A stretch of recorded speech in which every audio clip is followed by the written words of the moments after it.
My presentation is titled 20 Myths About Virtual Hearings in Arbitration. I am dedicating this presentation to the Honorable Justice David Maraga, the Chief Justice and President of the Supreme Court of Kenya, for the way he so firmly steered the judiciary in the adoption of IT, especially in the initial wave of COVID-19 in Kenya. Earlier initiatives on IT in the judiciary were quite capital intensive, costly, and ineffective.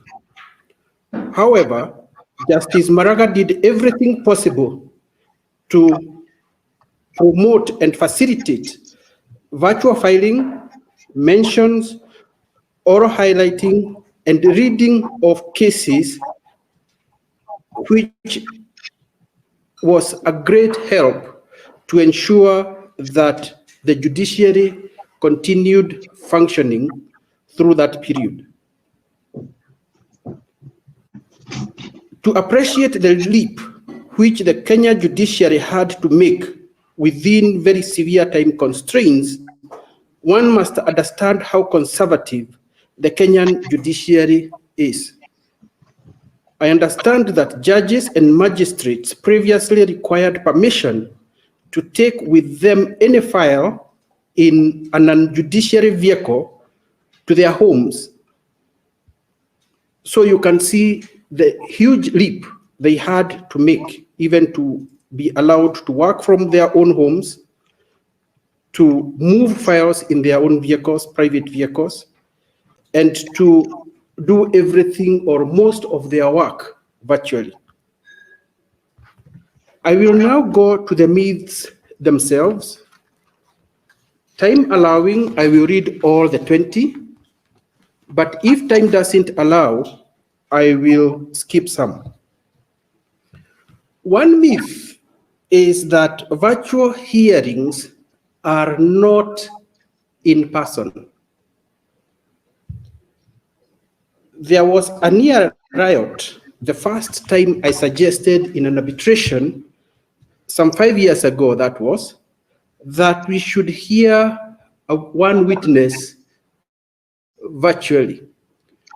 The witness was an international investor with homes and offices in China, UK, and the US. And it was very hard to get him to commit to a specific time and date when he could come physically to Kenya.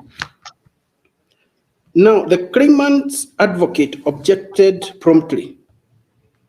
He wanted to see who he believed to be a lying witness, eyeball to eyeball, umundu kumundu.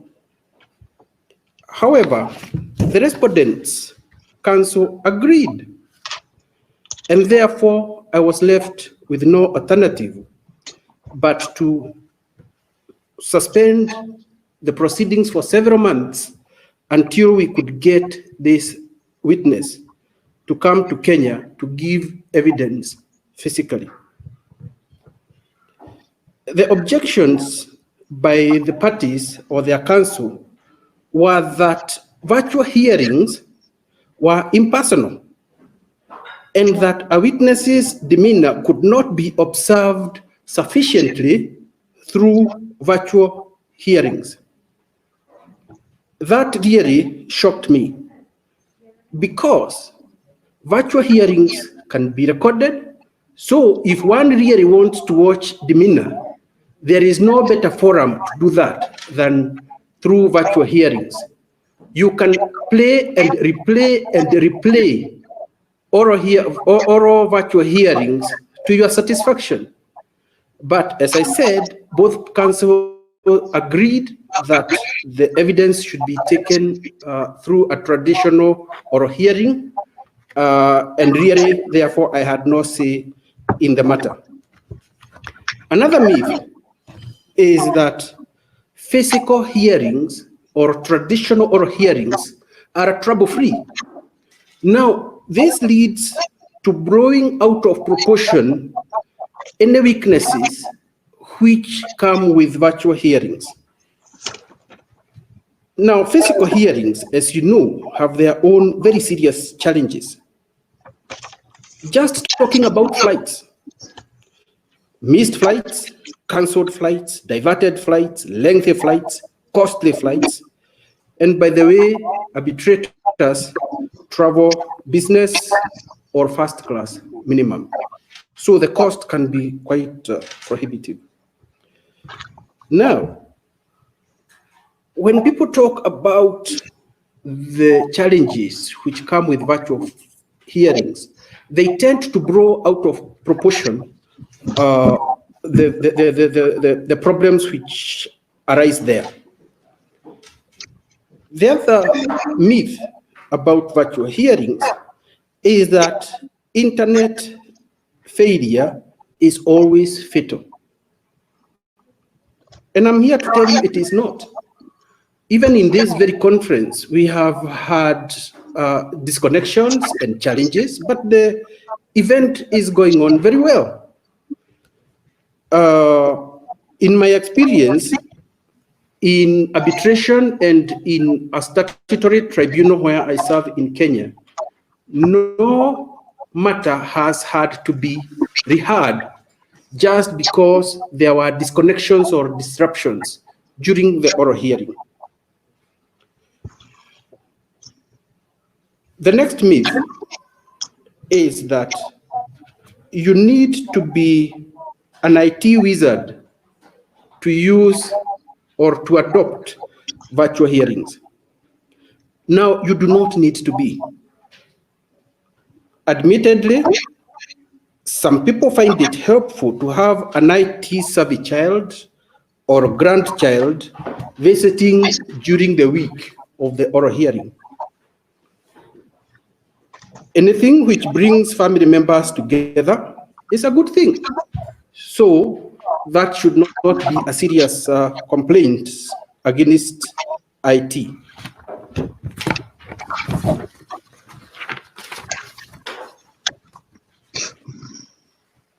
The next myth is that during an oral hearing, an arbitrator requires 3 computer screens. Now, nothing stops an arbitrator from having 3 or 5 screens if he wishes.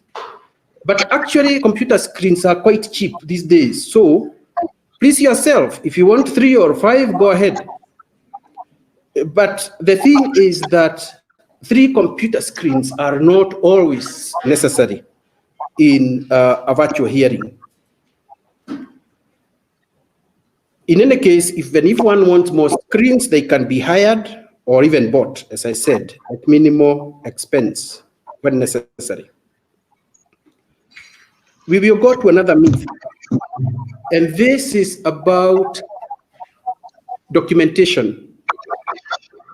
And the myth is that e-documents or digital documentation is always mandatory.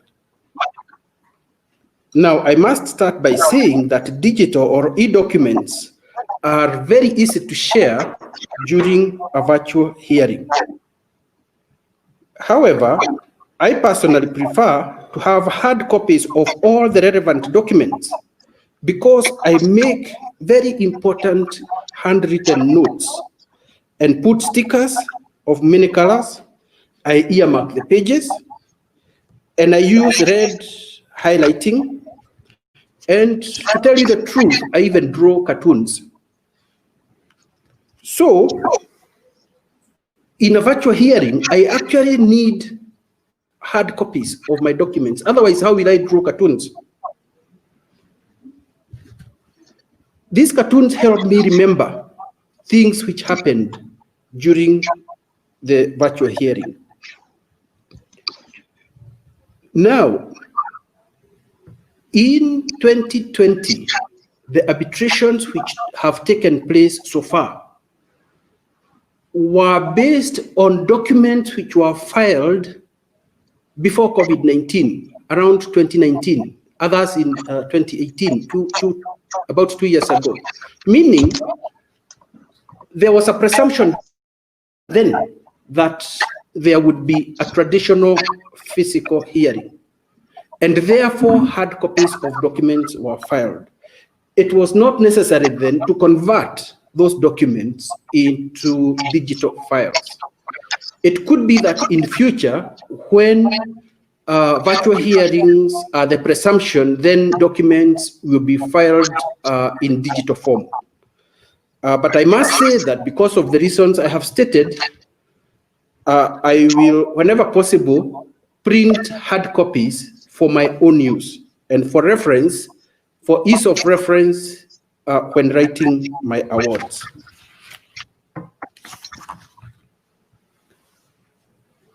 The other myth is about unauthorized recording. I must say that this was my first concern about virtual hearings. I feared that parties would make unauthorized recording. Now looking back, that fear was needless because of several reasons. Firstly, even in a traditional hearing, parties can make unauthorized recording these days. It's quite easy. But secondly, confidentiality, which applies in all aspects of an arbitration, is still applicable during virtual hearings. So the witnesses, the counsel, the IT service providers, everybody is bound to confidentiality. So what parties and tribunals should be more concerned about is the unauthorized use of such recordings, not the recordings themselves. The next myth is about tribunal members' attention. Virtual hearings have received bad press from people who believe or fear that arbitrators check emails during such hearings. I have two comments to make about that. One is actually a question. Who says that arbitrators do not use their phones or laptops for such use during physical hearings? That is one. Two, those gadgets, iPads, iPhones, laptops, what have you, those are the same gadgets arbitrators these days use to access the pleadings during the arbitration. So if you see your arbitrator swiping through his smartphone, it doesn't necessarily mean that he is watching cartoons. He might be perusing the very documents you are referring to, or other documents which are relevant to the proceedings. Now, the next myth, and this one is very important, is that virtual hearings are easy or easier on the tribunal. I will dwell a little on this because little has been said or researched about this. The fact is that virtual hearings are much more tiresome than face-to-face meetings. According to Sada, a professor of organizational behavior, and a co-author, Ritten Bowman, an assistant professor of psychology, both of Bond University, in their article, 5 Reasons Why Zoom Meetings Are So Exhausting, there are some points they have listed there. One is that on a video chat, we need to work harder to process nonverbal cues, and apparently that consumes a lot of energy. Secondly, participants get anxiety about interference and background noises and other embarrassments which could arise during the hearing. Then there is the diminished opportunity of small talk, which is important in human relations. I don't know what to say about the next one because I've never had such an experience yet. But they say that looking at your own face is stressful. The last point there is that silence, which in real life conversation is important and creates a natural rhythm, has stressful effect on people during virtual hearings. Now, those authors say something very important in a very brief conclusion in their article, and I'll go through it quickly. One is that people who dread physical meetings might view online meetings as very progressive. It might also have some potential side effects on reducing biases due to social and emotional signals.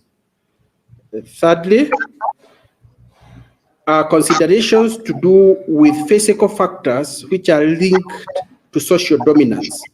For example, a person's height. These factors are less apparent in video meetings, which could lead to increased emphasis on the merits of arguments instead of dealing with side issues. Another myth is that older people are averse to oral hearings or virtual hearings, virtual oral hearings. Here I'll ask you a question. Do you remember how quickly your grandmother or grandfather embraced M-Pesa when it was introduced? It was completely new. Even some young people had challenges. But older people, just like young people, resolved their problems and embraced M-Pesa very quickly for their benefit. Now, M-Pesa is a money transfer platform based on mobile phones, and apparently it was invented in Kenya. The next myth is that arbitration awards, which are based on oral hearings, are not enforceable. Hiyo ulisikia wapi? Where did you hear that? As far as I'm concerned, there are only two circumstances which could lead to the vacation of an award based on a virtual hearing. One is where a party has been, through the use of virtual hearing, been denied an opportunity to be heard. The second one is where a tribunal violates parties' express agreement about the hearing.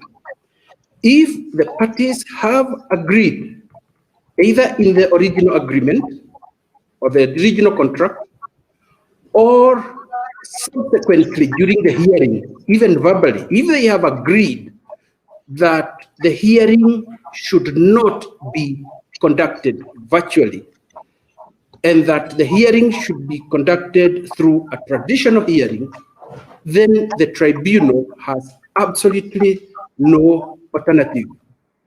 The tribunal must comply with the express requirement of the parties.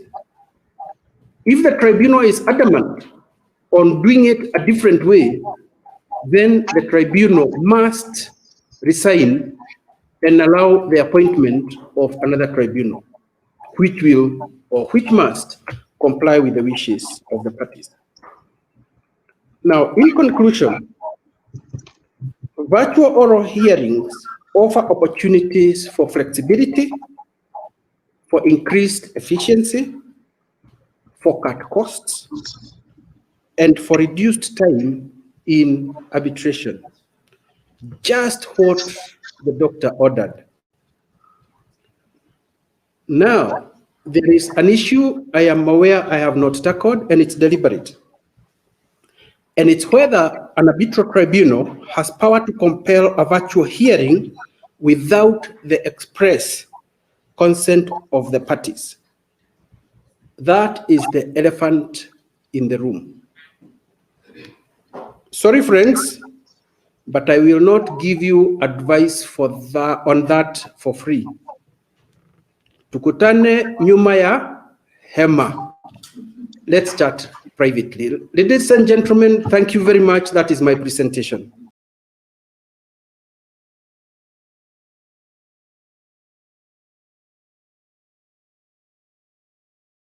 Now, one of the myths I skipped is number 19. And the myth is that there is no need for transcribers in virtual hearings.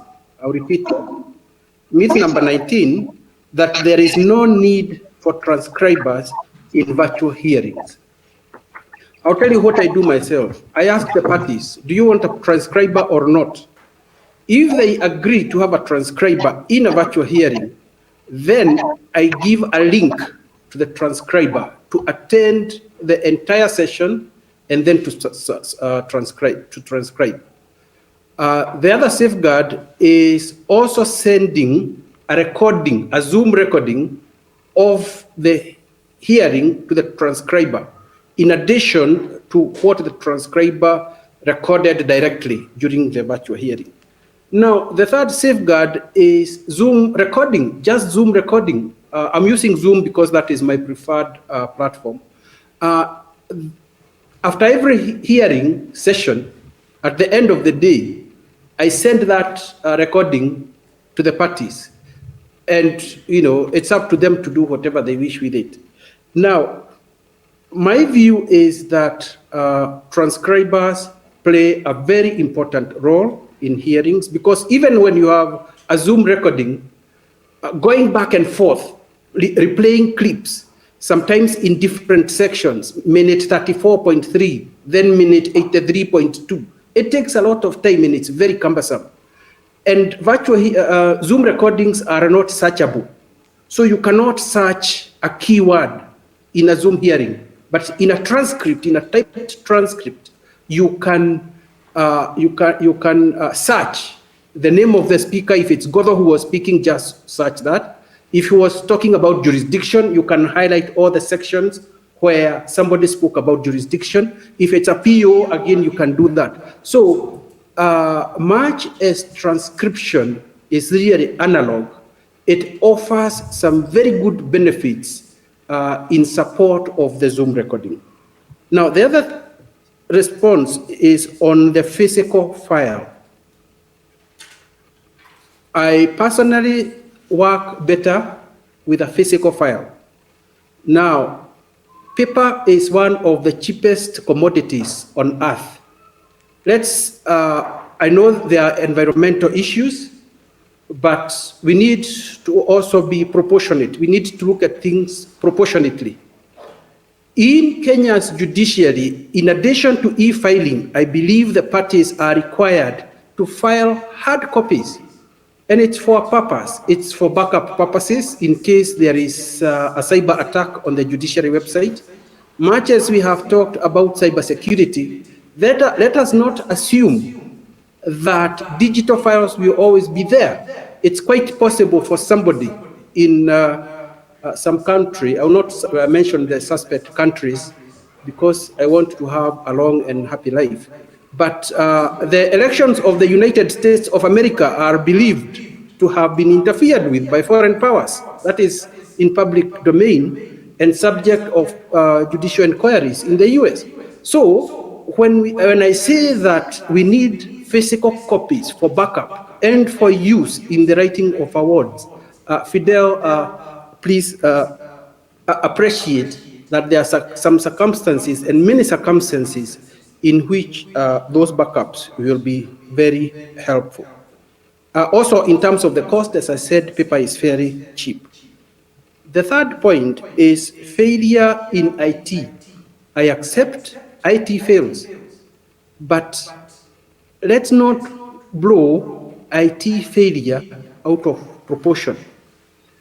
The equivalent failure in an oral hearing is when you have a tribunal of 3 and one of them misses his jet, or he catches his flight, but it's diverted to a different country or to a different state, and that disrupts the oral hearing for a day or 2, even for a week. Or there might be circumstances where a witness who is scheduled to give evidence in a traditional hearing can't get a booking on a flight. I mean, there are all those eventualities which lead to adjournments in traditional hearings. So it's not like, an adjournment because of IT failure is the end of the world. Thank you.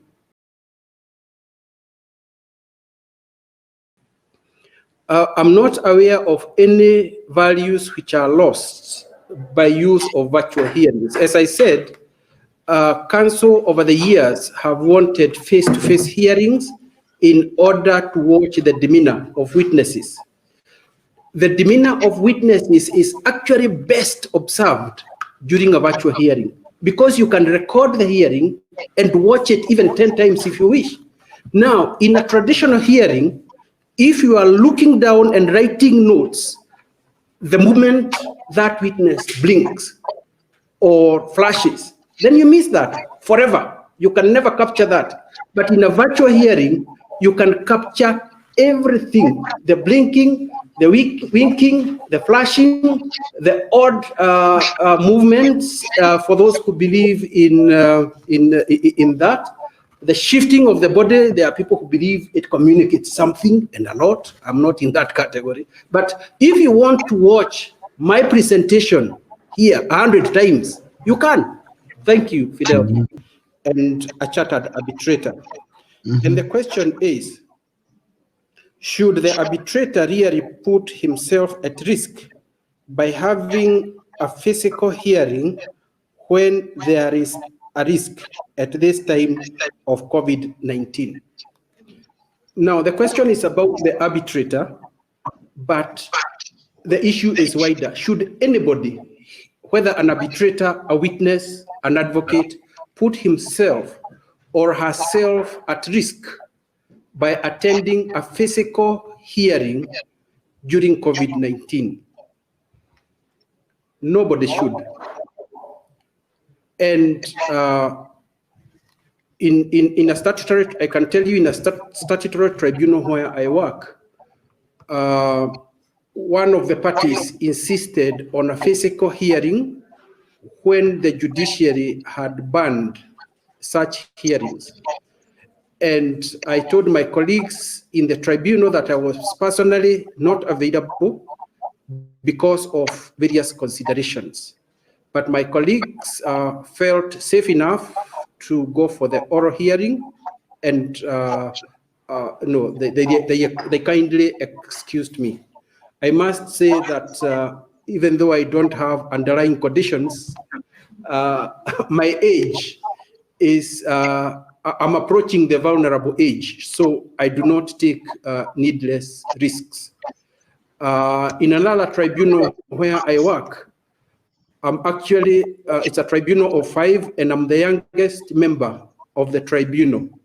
The oldest would be about 80. Same with the advocates. And after considering the issue of oral hearings back and forth, we settled for virtual hearings instead of a physical hearing because of the health concerns. So, Honorable Kamau, nobody should be required to risk his or her health to attend an oral hearing. I'm trusting that jurisprudence in that area will develop, where a person, a judge, a witness, an accused person even can tell the court, I'm not prepared to attend the court because of ABCD, and I deserve to be given an opportunity to be heard, and that means being afforded the opportunity to give my evidence through through a virtual hearing. Thank you. I hope I have answered the question. My closing remarks are that virtual hearings make arbitration easier, not harder. As for Africa, our connectivity has issues in some cities and parts of the various countries. There is work to be done, but meanwhile, life continues. People are using mobile phones and smartphones in many villages across Africa, and they can give oral evidence virtually, even in the circumstances. As for the arbitration industry or the arbitration sector, the expert witnesses, arbitral institutions, arbitrators, we must adopt or die. Thank you.